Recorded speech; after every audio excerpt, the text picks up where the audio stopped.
Hello दोस्तों, मैं हर्षित वर्मा आपका स्वागत करता हूं आपके अपने यूट्यूब चैनल सूर्य ई क्लासेस पे। दोस्तों, आप लोगों ने देखा कि रेलवे एनटीपीसी का थर्ड फेज चल रहा है। बिल्कुल दोस्तों, रेलवे एनटीपीसी का तीसरा फेज स्टार्ट हो चुका है और टोटल हमारे पास 5 फेज हैं। कितने फेज हैं? 5 फेज हैं। दोस्तों, थर्ड फेज जैसे ही स्टार्ट हुआ, आपने देखा कि पेपर का जो मॉडल था थोड़ा अप हो चुका है, बच्चों में थोड़ा सा डर बन चुका है। यानी जितने भी रेलवे के एस्पिरेंट थे, एनटीपीसी के जितने भी हमारे दोस्त थे, सब में रेलवे के लेके थोड़ा सा डर बन चुका है। जैसे आपने देखा कि अभी जो 28 तारीख का पेपर हुआ है, उसमें आपने देखा कि करंट भर भर के पूछा जा रहा है। दोस्तों, करंट भर भर के पूछा जा रहा है। यानी कि 2019-2020 में करंट अफेयर के बहुत सारे क्वेश्चन दोस्तों आ रहे हैं, बहुत ज्यादा क्वेश्चन आ रहे हैं। और उसमें भी जो पूछा जा रहा है वो इंटरनेशनल लेवल पे पूछा जा रहा है। जैसे आपसे पूछ लिया गया वर्ल्ड ट्रेड ऑर्गेनाइजेशन, इसका मुख्यालय कहां पे है, तो दोस्तों आपको जितने सारे मुख्यालय, इन सबको रिवीजन करके जाना है। और हो सकता है आपसे पूछ लिया गया कि यूएनओ के महासचिव कौन है। अगर आपको पता है एंटोनियो गुटारेस है तो आप तभी तो लगा सकते हो। अगर नहीं पता है तो आप कुछ भी कर लो,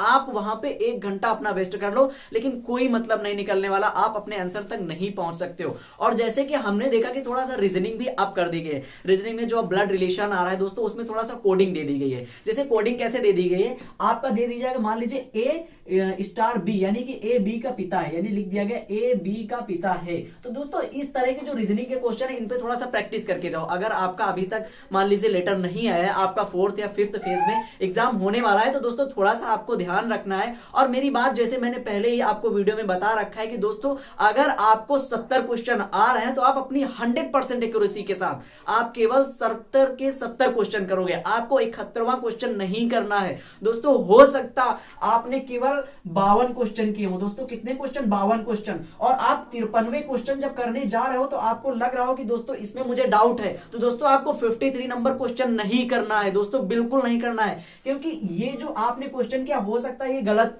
आपने क्वेश्चन टिक कर दिया। और इसका रीजन क्या होगा? इसका रीजन होगा 0.25। दोस्तों, आप निगेटिव में चले जाओगे। क्या? आप 2.5 निगेटिव में चले जाओगे, 0.25 निगेटिव में चले जाओगे। और हो सकता है यही 2.5 जो मार्क्स हैं, ये आपके मेरिट को बढ़ा दें और आप अपनी मेरिट से बाहर हो जाओ। तो दोस्तों, अगर आप 0.25 की मेरिट से अगर आप अपनी लाइफ में अपनी मेरिट में से बाहर हो गए ना, तो दोस्तों आप अपनी लाइफ में अपने को कभी भी माफ नहीं कर सकते हो दोस्तों, कभी बिल्कुल माफ नहीं कर सकते हो। आपके अंदर हमेशा कहीं ना कहीं ये रहेगा कि हमने अगर लास्ट में उस क्वेश्चन को अटेम्प्ट ना किया होता तो आज मेरा सिलेक्शन हो गया होता। तो बिल्कुल दोस्तों, करना क्या है आपको, अगर आपको 52 क्वेश्चन आ रहे हैं, और जैसा कि अभी बहुत सारे यूट्यूबर ने आपको बताया कि अभी से उन्होंने बता दिया कि कोई कह रहा है कि इसकी कट ऑफ तो 80 प्लस जाने वाली, कोई कह रहा है 75 प्लस जाने वाली, कोई कह रहा है 90 जाने वाली है। दोस्तों, ये बिल्कुल गलत बात है, बिल्कुल गलत बात है। क्योंकि रेलवे का जो भी रिजल्ट निकलता है वो नॉर्मलाइजेशन पे डिपेंड करता है। इसकी जो भी मेरिट निकलती है,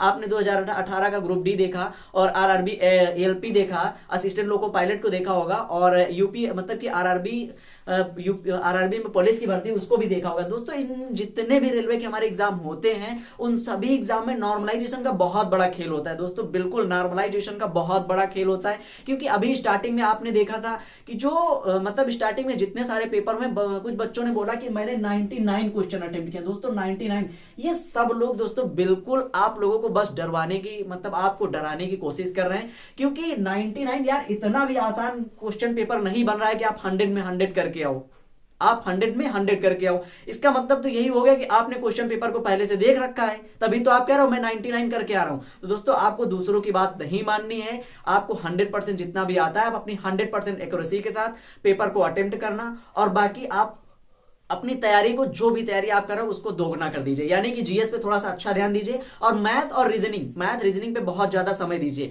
क्योंकि आपको जो नंबर बटोरना है, आप जो अपना स्कोर कर पाएंगे, वो सिर्फ और सिर्फ 2 ही सब्जेक्ट होते हैं। वो एक होता है मैथ, दूसरा होता है रीजनिंग। क्योंकि मैथ में अगर हम अलजेब्रा की बात करें एडवांस लेवल पे, मैंने पहले ही आपसे बता रखा है कि एडवांस लेवल के क्वेश्चन बहुत ज्यादा आ रहे हैं और अच्छे से अच्छे क्वेश्चन आ रहे हैं। यानी कि अगर हम ट्रिगो की बात करें दोस्तों, ट्रिगो में ऐसे क्वेश्चन आ रहे हैं कि आपके दिमाग को हिला के रख देंगे। बिल्कुल दोस्तों, आपके दिमाग को हिला के रख देने वाले हैं। तो आपको थोड़ा सा अपने एडवांस पे, जैसे कि अगर हम मेंसुरेशन की बात करें तो आपको मेंसुरेशन के जितने भी फॉर्मूले उन सबको रिवीजन करके जाना है। जैसे कि आपका सिलेंडर हो गया, सिलेंडर का आयतन ले लीजिए, वक्रपृष्ठ ले लीजिए, संपूर्ण पृष्ठ ले लीजिए, सारे फॉर्मूले आपको रिवीजन करके जाने, क्योंकि बहुत ज्यादा बेसिक